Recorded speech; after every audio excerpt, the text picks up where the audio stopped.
Alors, oui, je souhaite intervenir quand même sur ce plan parce que c'est quand même un plan global qui nous est proposé, sur lequel nous devons nous prononcer, hein, qui touche à l'ensemble de la communauté d'agglo d'Épinal à laquelle nous appartenons. Moi, je vais vous livrer notre analyse, notre positionnement quant à ce document et les mesures qui y sont inscrites. D'abord sur le constat où il est indiqué que l'éloignement des services augmente les besoins de mobilité. Nous partageons évidemment ce constat, mais pointons la responsabilité de ceux qui aujourd'hui, à travers ce document, énumèrent les services disparus, tels que les fermetures de petits commerces ou de bureaux de poste, alors même que c'est leur politique qui a conduit à ce résultat.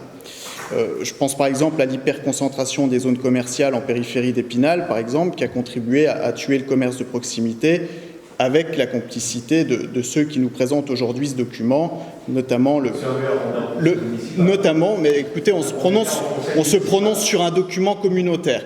Donc, c'est pas... Non, mais écoutez, je me positionne globalement sur ce document parce qu'il touche les 78 communes et pas seulement la commune de la Vosges-les-Bains, et je donne un avis global.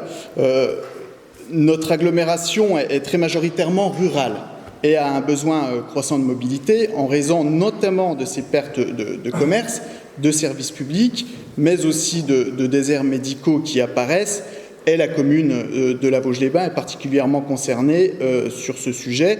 La réponse de ce document ne se traduit pas par des solutions de bon sens, comme augmenter la fréquence des bus interurbains ou encore développer des services de transport à la demande, mais par, et je cite le rapport, l'engagement d'un travail avec les commerces, les employeurs et établissements scolaires pour que ce soit plus facile et sécurisé de s'y rendre autrement qu'en voiture et donc de prévoir des douches pour les cyclistes.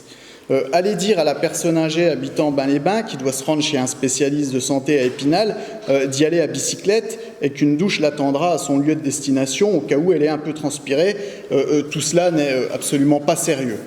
Et alors qu'il est précisé que le plan de mobilité devra s'appuyer sur l'armature du SCOT, le fameux schéma de cohérence territoriale des Vosges centrales et de ses pôles secondaires, je constate que le fonctionnement en étoile autour du pôle urbain central d'Épinal en ce qui concerne les transports roulants reste en place. Or, il faudrait un fonctionnement en étoile autour des pôles secondaires, et notamment ceux de la Vosges-les-Bains, Certigny et Charmes, qui pourraient fonctionner avec plusieurs lignes de bus, à l'image des navettes TVV, qui les desserviraient en circuit décentralisé, en augmentant leur fréquence. Il s'agirait là d'une vraie politique d'aménagement des territoires en faveur de la ruralité et non d'un schéma favorisant le seul pôle urbain central, comme c'est le cas actuellement, même s'il est évident qu'Épinal reste le pôle d'attractivité de notre agglomération. Pour contrer toutes ces carences en matière de transport dans nos territoires ruraux, le plan de mobilité ne s'appuie pas sur un réseau d'autocars fonctionnel, mais, je cite, vise en premier lieu à favoriser la marche et le vélo, ou encore avec une logique de rabattement des communes vers les gares, ce qui ne serait pas forcément une réponse adaptée en ce qui concerne notre territoire, puisque la gare se situe à 4 km du centre-ville de la Vosges-les-Bains. La philosophie de ce plan de mobilité est claire. Il donne la priorité à la marche et au vélo, quitte à oublier la moyenne d'âge élevée des habitants de nos territoires ruraux et d'une dépendance à la voiture qui est aujourd'hui vitale. Ce plan a été conçu pour des raisons électoralistes, pour draguer un électorat dit écologiste, mais ce plan est complètement inadapté et hors sol, comme on le voit avec la piétonisation envisagée. Non, absolument pas, absolument pas. Absolument pas. Encore une fois, on se prononce sur un plan global.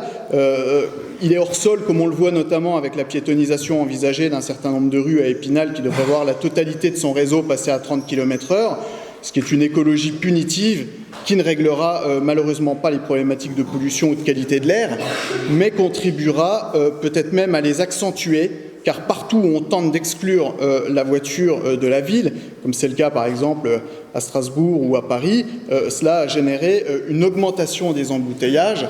Et ce que je vois, c'est que parmi les maigres solutions proposées pour le bassin de vie de la Vosges-les-Bains, il est indiqué le développement du covoiturage, comme si les habitants de notre territoire avaient attendu un plan technocratique de l'agglomération pour s'organiser entre eux. Ce schéma est à notre sens, et je le redis encore une fois, absolument hors sol.